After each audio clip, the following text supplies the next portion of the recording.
breaking just a single rule for any reason. So one thing that I've seen people do is they come across something in the market and they look at it and it's two lanes for the road they split apart. One of them is following the rules and they're like, everything is aligning that doesn't make sense. I think I'm going to lose if I do that route, which is what I'm being told to do. And then they have this other option, which is to break the rules. And because they have a lot of good reasons to assume that that might be a better decision. And a couple of things can happen here. One, you could be correct. Like, all right, so I broke the rules and I was right. I made money. You have now given yourself a little bit of a perverted approach towards your following of the rules, which makes it easier to break the rule again or another rule for the first time. And then you break another one and then eventually you have done and there's no point to the trading plan and it's no longer strategic. It's emotional. Another one that I see people do is that they feel like this is the right way to go and then they don't do that. They did the rules. They lose because there's no such thing as perfect. And then they look back on it. They're like, yeah, I knew I was going to be right. And they don't leave it like that. They don't say, I'm just going to walk away because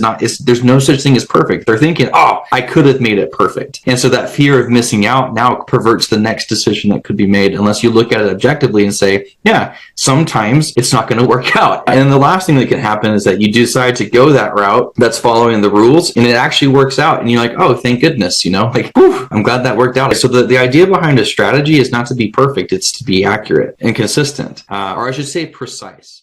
So what are the secrets? How do some of the most successful entrepreneurs find the freedom that we all got into business for in the first place? How did they find the time, energy, and resources to launch and scale strong? And how do entrepreneurs like us align our time, money, and energy in a way that will allow us to reach what we set out to achieve? These are the key questions, and this community will give you the answers. Welcome to the Prosperity Movement.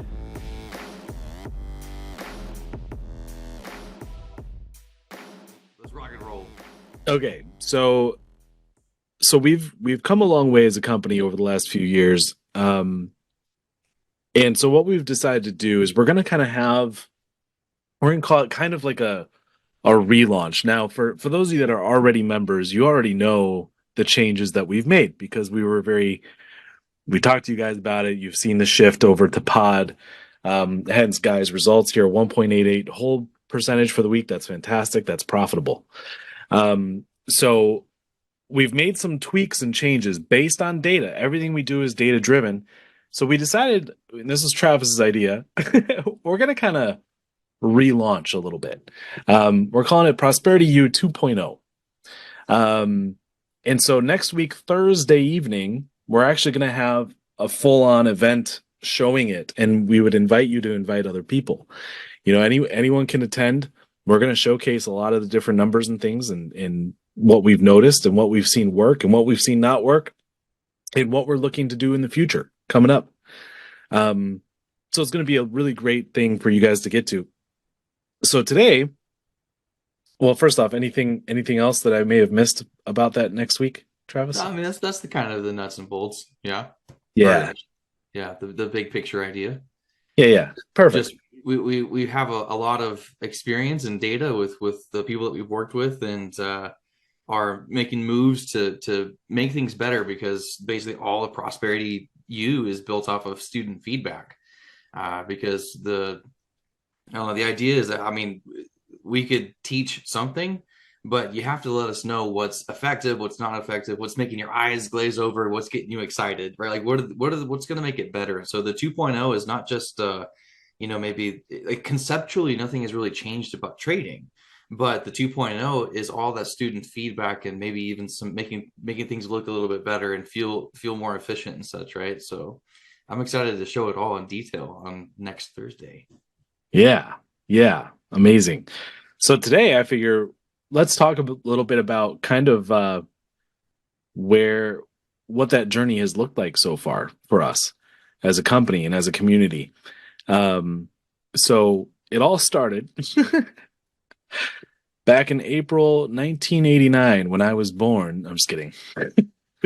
we go all the way back.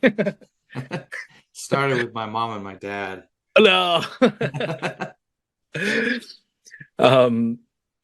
So no, it actually started in 2021. Yes, 2021 is when we got introduced into trading to begin with. Um, Travis, myself, and Brian, we were running an ad agency for different businesses. Our mission, vision, value is one of the things that we do is we want to help people do more of the things they love with the people they love most.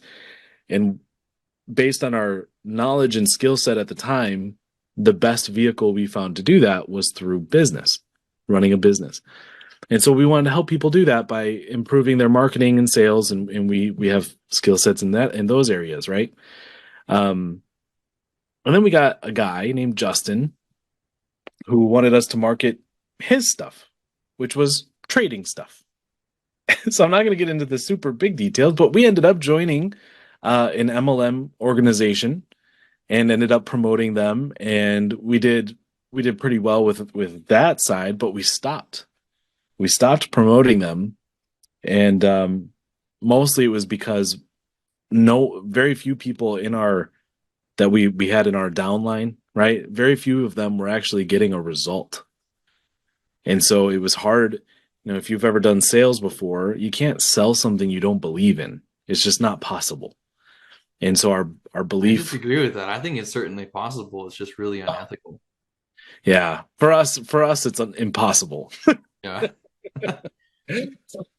So we ended up shifting gears, and we're like, okay, what can we do? Because trading, if our goal is to help people do more of the things they love with the people they love most, what's the best vehicle? Is it business or trading?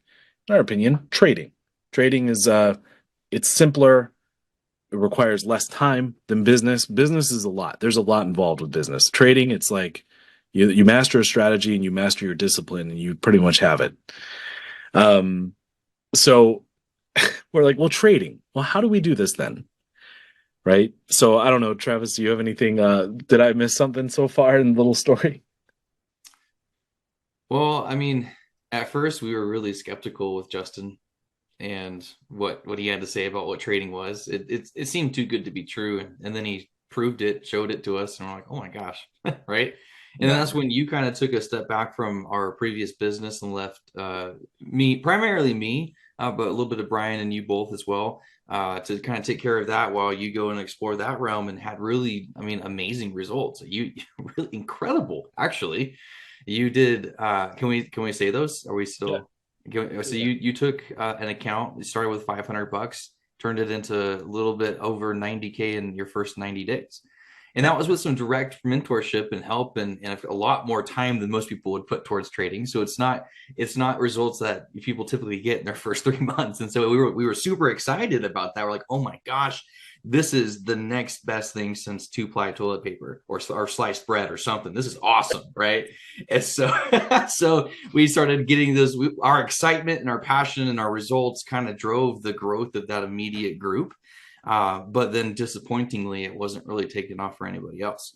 And so that's when we kind of started to, again, data driven decisions. We were looking at, well, what's effective? What did we have that they don't? Well, we had a mentor that hand picked and guided us through the steps and said, do this, do that, do this, right?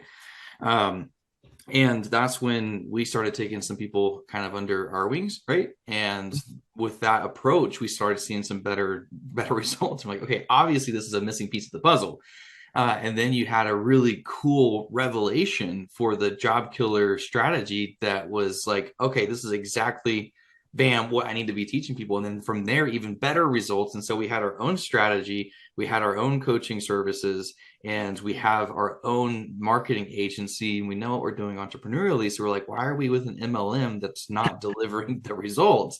This doesn't make any sense. And so that's when we first launched Prosperity 1.0, right? We Yeah. took our trading group name and incorporated it. So Yeah. we incorporated it in 21, right?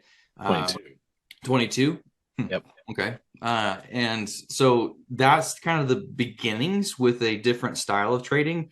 But it was missing some really major components that we wanted to make this package holistic and like actually get results for people to trade, starting as soon as possible and being able to scale, right? To start to scale and stabilize somebody's trading. And so that's when we started talking with James. And James is by far we like to call him our Yoda, right? And we're his Padawans. And so, and Prosperity Movement has been together fully with the 1.0 version since 21. But James has been trading and teaching and educating people since 2014, himself trading since 2004. So he's got 2 decades of experience, one of teaching other people how to do it. And he's really stinking good at teaching people how to do it, and we're really stinking good at running the business side of things too, and attracting more people into the group. And so that's why we merged together, is this bigger picture, this bigger vision of what we can do if we put our skills and talents together. Individually, we all do things really well, I think, but they're different. Putting them together is like this really well-oiled machine. And now since 21, the past few years that we've been working together, we have some solid, like rock solid data and experience with how everything's transpiring with members. We have the member feedback, we have the members results, we have our cheerleaders, and we have our critics that are giving us really solid advice of how to improve. And we take all of that into consideration, which is what this 2.0 vision is that we're casting, is just putting all the pieces together that from people's feedback and actual experience. You can know what to do all day long, but how to do it's a different thing. And same thing with, we know what to teach, but how to teach it is an ongoing evolution, and it's just getting better. So hopefully that added some to your story. Yeah, 100%. Yeah. So goodness gracious, we've learned so much, and super grateful for our community, because they have given us great feedback and ways to improve, ways to help them, and we listen very carefully. And sometimes we take an idea and we don't follow through with it. Sometimes we do, and we discuss it though as a team and take it all very seriously, all the same. So anyway, the other part that I really like is what we've really discovered work. Now, I don't want to like give too much before the launch next week, but I'll give you like the overall. If I could come up with one word, it's accountability. Accountability is like one of those things where it's like you love it, but you hate it. You hate it when you're not doing something effectively, right? But when you are, you're like, okay, I'm glad I had the accountability. 9 times out of 10, if somebody is not doing well with trading, I'm serious, 9 times out of 10, 90%, at least 90% of the time, it's because they are not allowing us to hold them accountable. So sometimes what happens is someone will join our community and then we don't hear from them for months. And then out of the woodwork, we'll start hearing from them. And when that happens, it's either one of two things. Either they come back and they're like, hey guys, just wanted to say thank you. This is awesome. Okay. Or sometimes they come back and they're like, hey guys, I'm not able to make this work. I'm struggling. And when that happens, the first thing I do is I look at what videos did they watch? Did they watch the whole thing? And most of the time they have. Okay. So if they watch the whole thing, part of the videos, we have a whole section in our training called accountability. It's a whole specific section with like 5 videos in there. And it's how to keep track of your trades. You got to track them. How in the world can you measure something or get better at something, manage something if you don't measure it, right? So this is what James says all the times, is he says what gets measured gets managed. And we're talking about specific ways to measure it, right? And I Yeah. watched this hilarious video the other day about how like girl math and guy math, and how hilarious ways to talk about the differences between it. And one of them was like how girls measure stuff, and of course it's a joke, right? But they go over and they put their hand and they move over and they put it on the wood and mark it, and that's kind of what a lot of people are trying to do, and they're tracking their trades. Is they like, I remember it. I remember what I did yesterday, or I have a note and I said traded. Here's the date. Here's the pips that I made, or whatever. And like that's all they're doing, and that's just not enough. And so one of the really key components to what we're doing is a specific way to measure the progress or lack of, so you can see it for what it is. And you can change the variables with this, which is like, hey, what exactly are you trying to decipher with how you're trading? Because it's not as simple as I traded this day, here's the outcome. There's a lot of variables in between, and you can kind of manipulate those to show you different perspectives of your trading. And then that combined with us and the experience that we have with trading, we can identify patterns or identify shortcomings. It doesn't have to be a pattern to be a problem, right? So we can start identifying those things and then making an actual path for the solution, right? So, for example, I love I love using the gym as a reference. Okay, so everybody has a different goal when they go to the gym. It can be somewhat similar and aligned, but for the most part, we're all a little bit unique and different, right? And so if one person's trying to be Arnold Schwarzenegger, not me, okay, that's way too much iron pumping for me. And other people just want to be really cut. Some people want to lose some weight. Some people want to gain some weight. The path to get to those destinations is specifically different, person to person.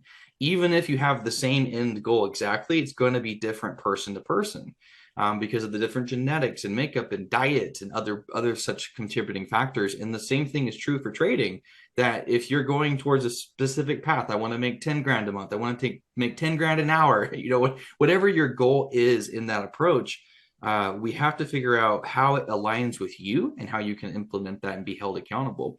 And I typically hear from students as well as when they have that aha moment, when they're like, oh, I've now aligned, I understand things more clearly, right? Like I can read this now, is because they have decided to commit to their trading plan that we help them develop. And it's like, I finally decided to just do this and I'll hold myself accountable. If you create the rules and treat them like they're laws, that's where you're going to see success. And that's true for pretty much anything. If your rule is I go to the gym 4 times a week, go to the gym 4 times a week or otherwise have consequence, right? And it's just an accountability that most of us, including myself, struggle with on a personal level, which is why the social component of being inside of a group is a really powerful motivator. Yeah. And having that accountability. Now, a lot of people, they're a little afraid of having that accountability because what if they mess up? Right? And you will. You absolutely will mess up. It's not if, it's when. Yeah. And that's totally fine. We don't come out the gates yelling at you, telling you you're a piece of crap, you're a bad trader. We don't do anything like that. Not at all. It's more like, hey, look. Not after the accident. What's that? Just kidding. Not since after the accident. We don't do that anymore. Yeah. Not since we lost a couple people. I'm just kidding. The casualties. No, but I mean, that really is kind of how some people take the idea of going and learning a new skill, especially when it comes to like trading. It's like, what if I make a mistake? It's the end of the world. Or, you're going and trading and assuming you're following your plan well. Okay. You can only go up or down by so much. You can't just like go and make a huge mistake and then lose your account. That's fiscally irresponsible and not anything that we teach. So going up or down, if you do go down and you're like, oh no, I got to come back and do it right now to fix my problems. Like, no, you don't. No, you don't. It's not at all. So like, for example, this morning I woke up, I'm 2 pounds heavier than I was yesterday. I weigh myself every day at the same time so that I have at least some sort of consistency with it, right? And it's not like because of that, I'm against what I want. So I'm going to immediately quit all my other things that I'm doing and go straight to the gym. Like that doesn't make any sense. I still have my regimen and I'm still seeing progress overall of what I'm trying to get to. And just like anything, there's going to be some ups and downs in that process. There's no such thing as perfect. And we have to admit that, which means that we can then progress in an imperfect fashion. Failing forward is I think, a common thing that people say. Yeah. I would say there's 2 things that kind of blow my mind with what we've noticed over the years. One is when a trader doesn't actually measure. They don't use the tools that we've created to help them keep track and to help them understand their own behaviors and habits in the markets. Some people don't. Literally, we've talked to people who they're like, oh, what? No, I never even started that. It's like, you watched the video that explained the importance and then you didn't do it. So that's one, is if they don't measure their trading, that blows my mind. I don't understand.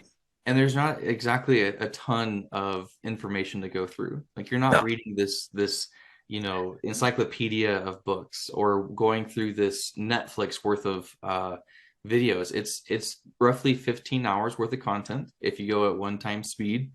And I mean, you can basically do that in a weekend Yeah. too, and so it's focusing on that kind of information is not what we do. We focus on the actual implementation of it, right? And so when we find out that somebody went through that very concise format of info and then said, okay, I'm going to ignore that one. I don't want to do that one. It's mind-boggling. Like what that it was there for a reason. It's like opening up your car hood and saying, you know what? I think that alternator is ugly. I want to throw that son of a gun out and just Yeah. take it out. It's like, well, you're missing a vital part of your engine now, or Right. overall vehicle Let, assist. let us help you, right? Like, because we have a system in place. So right now, the way it works is somebody submits their journal so that we can see it, and Janelle is the first person to look at it. See, she'll look at the trading plan that you have, and she'll look at your entries and the price that you entered at, and your exits and the price you exited at, The and journal she'll is see. not your diary. We're not going to go over and start Oh yeah, reading yeah, your yeah. personal stuff. I This meant is plan your trading yeah, plan. Sorry. yeah.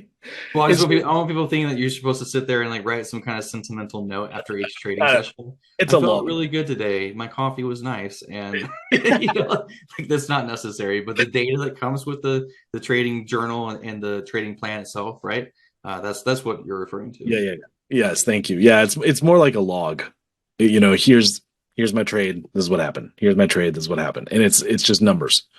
And Janelle can look at that and see, did this person follow their own plan? Right? What was their plan? Perfect. Did they follow it? Yes or no? If the answer is no, then it's which 90% of the time, if somebody's struggling, the answer is no. Okay. They did not follow their own rules, and we have a discipline problem. Um, perfect. We know now what to address, right? It's not a trading issue. It's they know what they're doing. They just purposely did the opposite. Right. Um, and that's fine. We all have to learn sometimes harder in harder ways than others, but it's part of the process. The second thing though that blows my mind. So first is not measuring or using the system. The second thing is not implementing what your coaches say. Right? Because I guarantee you, if Janelle gets stumped on any of these things that she reviews and people's trading, do you know where she goes? Straight to James. Hey, James, I've noticed this. I don't really see anything wrong. What can you see that's wrong about this particular trade this person took? He'll be able to see it in 2 seconds. Remember, Right? James is our Yoda, so it's Yeah. him Yeah. to be able to see the dark side is really easy. Right, right. And to have Janelle or myself or James or Matt, he's our baby Yoda in the community, to have any of us mention like, hey, next time wait for this because your trading plan says to, so we just got to stick to that. And then not implement what is being told you, that's the other thing that blows my mind. Now, granted, we're all human. I expect some mistakes. Sometimes I myself, I look at my plan, I made a trade, and I'm like, hey, that was kind of a silly decision. Cool. But overall, I stick with it with the occasional mistake. That's kind of the expectation.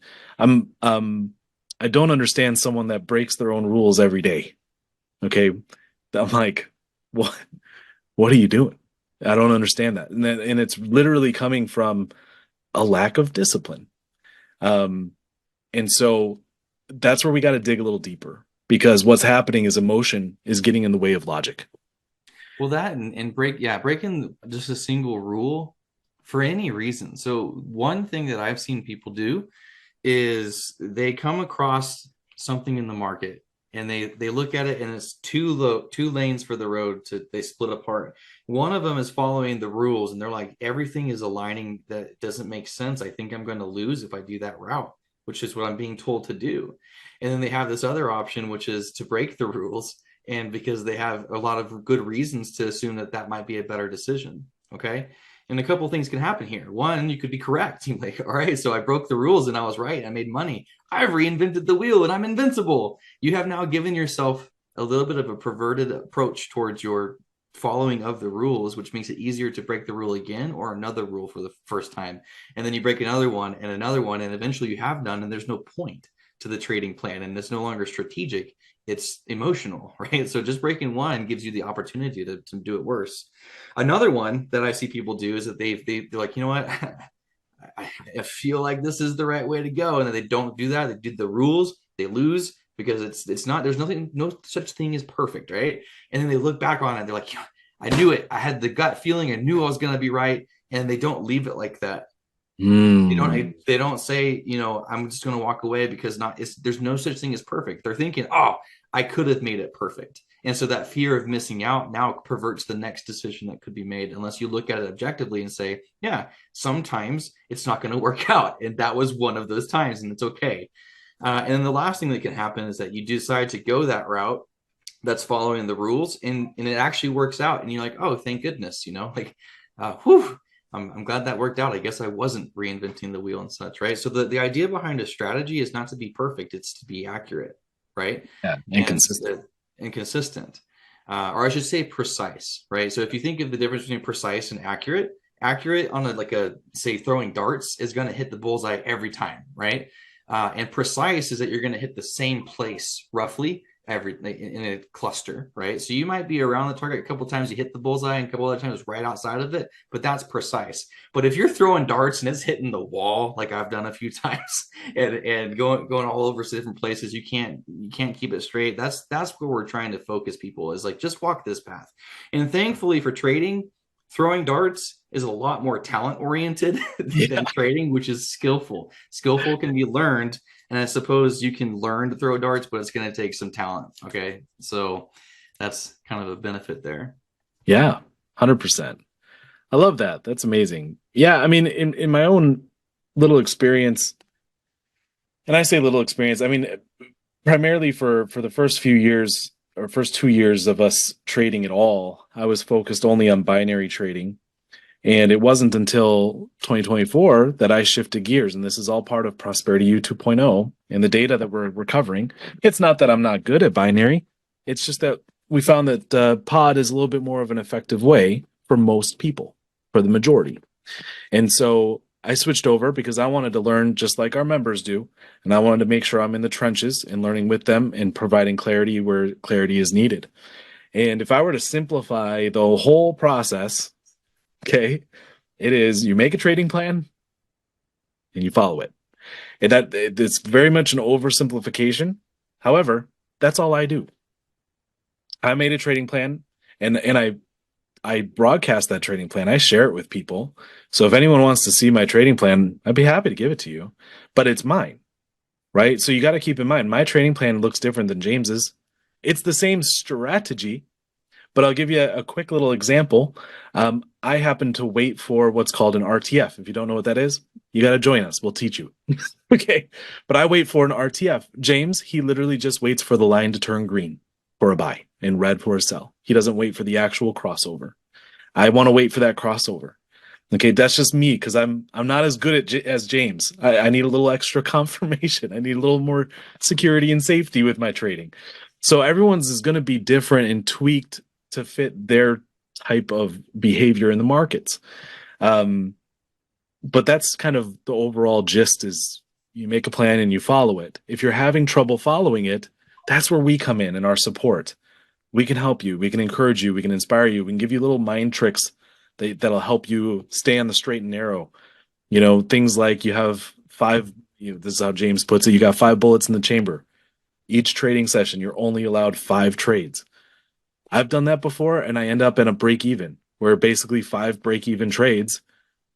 I was trading in a bad market, right?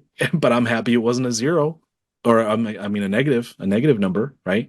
But you just make a plan, follow the plan. It's quite straightforward. So I don't know. What else, Travis? I think that pretty much sums it up, actually. It's not an overly complicated process. And the biggest contributor to a lack of success is the accountability portion. But there's 100%. also other things that are issues that we've noticed in the years: an overcomplication of strategy and having too many variables. have an overcomplication of education and having too much to learn in too little time, right? But I think by far the accountability aspect of just create and knowing how to knowing what to do is also a struggle of what actually works. So having a trading plan that's been structured and templated for someone to kind of start filling out and create, and then being held accountable. And there's multiple ways in which we do that. Like, for example, if people are not on our copy calls and trading with us, right, they're supposed to be trading and recording their screen so that we can see what they've done by themselves and give some practical feedback for that, right? And not everybody follows that rule. Like they just trade by themselves without that backup, right? Because even just having it recorded, if you're never going to share it with anybody except for yourself, there's some kind of psychological switch that you turn on, and it's like you don't even want to record yourself breaking rules. You don't want that evidence.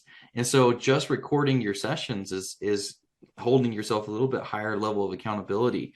And there's a thing called, and we talk about this in the blueprint, there's a thing called the Pygmalion effect, I think. I'd have to go look, I see how to actually pronounce it. The Rosenthal effect. And basically it's where within a group, just having higher expectations produces higher results, right? Nothing else changes, just the expectation. And what I mean by that is, like, if you were to go into a random school and pick a random class and pick a group of like 5 random kids and go tell the teacher, hey, these kids have shown a proclivity towards higher intelligence and such, so just hold them to a higher standard, just expect more out of them. And so the curriculum doesn't change, nothing else changes, but almost always that group of kids outperforms the oh, it's what's it called? The scientific term for having the control group. So the rest of the kids, the control group, they almost always outperform that. And that's true for every age group, including adults. And so just having higher expectations, like, I expect you to record your screen if you're a part of Prosperity Movement. I expect you to ask us for help if you're on the struggle bus. I expect you to go and show off your gains when you have a really great day and get yourself and everyone else excited, right? I expect you to build your trading plan and follow it. These aren't I don't know if anyone should be like overwhelmed with these thoughts and notions right now. It's very simple. Go through and create your trading plan, and then expect yourself. You should expect yourself to do it, and then everyone else around you expects it as well. And we have a guarantee with our program. We know that anybody who comes through and follows 3 basic guidelines is able to get the benefits that they're looking for, which is the basic one of follow the rules, follow the system. Some of those rules are record your screen when you're not with us, so we can be there to back you up, right? Or to just high five you, whatever it may be, right? So follow the rules, engage with us. Anybody who gets a gym membership and doesn't go, I'm guilty of that sometimes. If you shouldn't expect to get results from that, nonetheless, for trading, if you want to get into a trading group and then don't trade, how bizarre is that? It's just strange. So engage with us. The last one is get support if you need it. If you have any questions or concerns or whatever, we're here to coach you through all of that. And if you do those 3 things, we've never had to honor the guarantee so far, and God willing, we'll never have to, right? Because those are very basic premises to hold people accountable. So when you record your screen, that's just one way to be held accountable, because you and us will know if you're following the rules, which is the first step. Yeah. And then when you submit it to us, that's a support. That's a 3. It's all just kind of comes together. It's redundant. Everything in the program is redundant to hold people accountable. And it's not because it's challenging and super hard. It is just because we're humans. And I think the first reason, like, what's it when this is like going back to my biology days in chemistry, electrons, they want to go to the path of least resistance. When water is flowing. Humans do the same thing too. We want the path of least resistance. And so sitting down watching Netflix eating ice cream, that's a lot easier than sitting down and watching Zach talk about pips. And I don't know, like, you have to go against the path of least resistance or go on a different path. But that's what brings people to be able to accomplish things in life. Yeah, I think it's a huge principle. I think it actually has a lot to do with integrity as well. Like, listen, we all make mistakes, but owning up to it and then making a pivot to not make the same mistake again, kind of thing. Like, that's where a lot of people drop the ball. Actually, kind of somewhat of a funny story. So I'm a single dude, and I'm in a a single. We're gonna start the bidding at 500 USD. Oh my gosh. Girls only. Girls only. So there, I'm in this. I just recently, like last week, joined a Facebook group called Epic Single Parents of Chicagoland. Okay, pretty standard, pretty self-explanatory what it is. Okay, it's a place for single parents around Chicago. Okay, now what I found in You there. guys like show up to the conventions wearing bulletproof vests and stuff? What I found is the vast majority of the folks in there, they're basically making posts about being proud to be single, essentially. I mean, they're basically like, I'm enjoying single life. And that's not where I'm at. So my goals and the group's overall vibe, they're not really vibing too much. However, I couldn't help myself. I had to say some things for some of these folks. So one of the things that's no, this has to do with what we're talking about. I promise you. Okay, because I think that this is a overall general what's considered acceptable nowadays, and I don't know. I guess I have a different expectation. So somebody posted in there that hey, they had a date and then the date no showed or canceled. They didn't no show. They just canceled. Okay, and then people in there are like, oh, it's no big deal. Something must have come up and blah, blah, blah. What did he say? And oh, he didn't give a reason. He just said, I'm not going to be able to make it. And so I put in there and I'm like, that's crazy to me. Right. Because to me, although dating is not my top priority by any means, it is a priority. And if I were to set up a date with someone and commit to a time, apart from actual medical emergencies, you can rely on me to be there. And that's literally what I put as a comment. And people are like jumping on me, right? They're like, there's no way, you know. I'm like, I don't understand how people can lack what I would consider kind of a lack of integrity. If you commit to do something, you do it.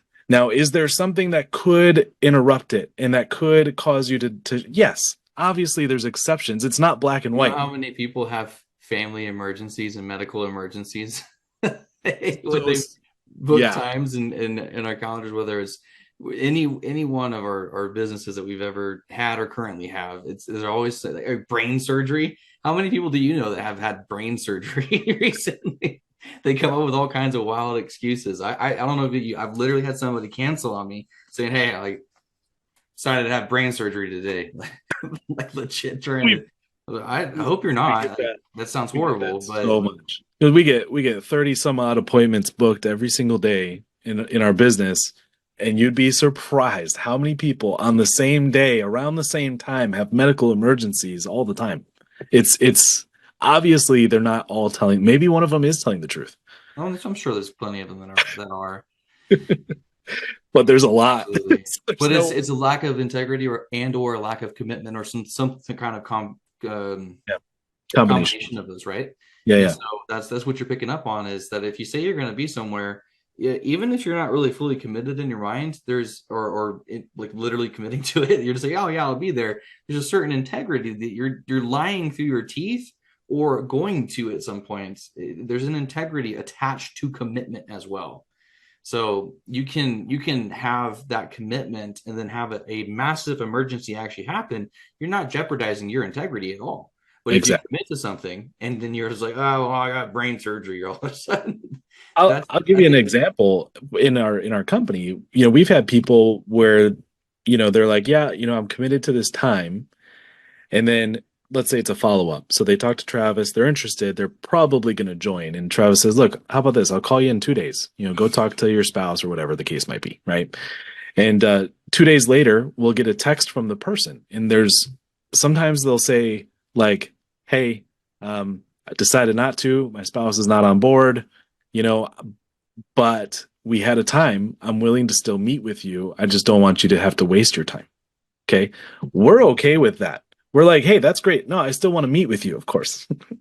we can maybe put some persuasion on, right? But but they're still willing to do what they committed to. And that, to us, that's showing the right kind of character versus just consistency. simply disappearing and not saying a word.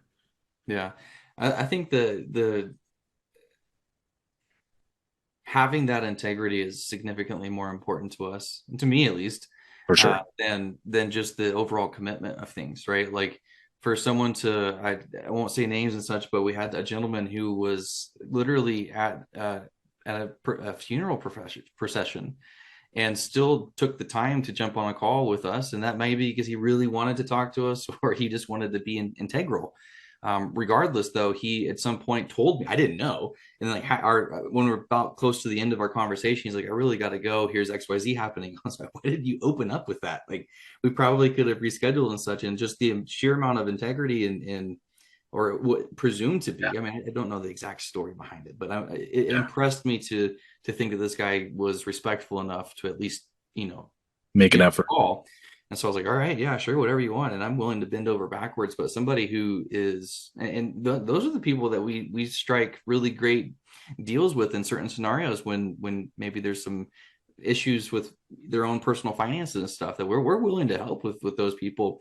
But not once have we made exceptions for those who are not showing us integrity first. Because if you can't even show up to a phone call, then what makes me think to believe in you, right?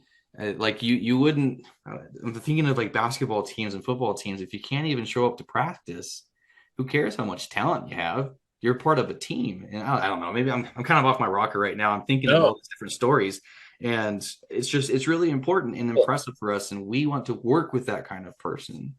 Well, and I think though this is what I'm saying is it's a general principle for no matter what wealth building activity you're deciding to take on, right? Because having that level of integrity, it's just not common. And when you have a coach holding you accountable in your trading and holding you accountable to your rules and your commitment there, it's different. It's going to feel a little different. It might even be uncomfortable, right? But my goodness, you're going to get a result.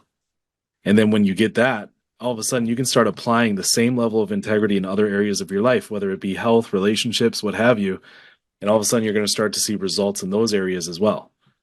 Right? So it's a concept that so many people they find ways out of things instead of finding ways to stay committed to things. So it's a different perspective. And it's not necessarily fair to put blanket statements on everybody, but I would say that the vast majority of us have been preconditioned to be complacent and compliant. We used to talk about that a lot more Yeah, you're last right. year and such, right? And who more to blame than the government? Give me my tinfoil hat. But those schools that look just like prisons that have the same rules of sit down and shut up and follow my orders. What is that teaching us to do is to sit down and take that direction, which is actually probably pretty beneficial in a lot of ways if somebody's going to be able to take that direction and use it in the coaching experience. Like if you'll actually listen and be coachable in that process, it shouldn't be a very bad thing. But regardless, we're not taught. What I was originally saying is we're not really taught to think that way. We're taught to go be really good employees. I mean, literally, that's what it is. And so if that's the case, then it's not about going it for self-improvement. It's about what's better for the greater good of the company and stuff, right? And so you just have to make sure your tasks are checked off, and that's about it. And then everything else in life, your relationships, your friendships, your finances, your everything else is a lot less integral, I think, because we're not really taught to really take care of that. We're taught to get into debt. It's good to have the white picket fence, 2, 3 cars, the mortgage on the house, and all the trappings of the American dream. We're taught to go and get into debt. We're not taught to go and sacrifice temporarily to be able to build something, right? I fell for that hard. I fell for that real hard. You remember my story with the $72,000 pickup with a 4 or 5 grand a month income after taxes, $2,000-3,000 a month? Like, oh man, what a terrible idea to buy that thing. But I don't know. I think that I kind of went all over the place with what I'm talking about right here. But these are really key components that the 4 pillars of prosperity that we talk about all the time really try to address, right? the integrity of protecting your time when it comes to your health, relationships, and your finances, a legacy, right? Yeah. To have that integrity is you don't have to do massive things and take massive action. You have, I know everyone talks about like Grant Cardone and other, I can't think of someone else right now, but they say massive action, do everything. I'm like, no, do the strategic action, work smart, not hard. And you should work hard too. Yeah. Don't be lazy, but work smart first, and big things can happen from small repetitions. It is through consistency alone that big things happen. Yeah. 100%. And don't get us wrong, we're not perfect. I'm definitely not perfect. And You're I close to it mess up. though. You're What's really that? close. I'm this close to perfection. That's not true. Zach's taking me serious right now. His head just got even bigger. No, I'm not. Not at all. He's like, I knew it. But it's more of, where's your intent and how honest are you with yourself? So if I make a mistake, I'm very honest about it and like, okay, yep, I got to work on this and I need to make some adjustments immediately. And I think if you do that over and over again, no matter what it is that you're looking to pursue, you're going to see something good on the other side. Just don't make excuses. Instead, take ownership.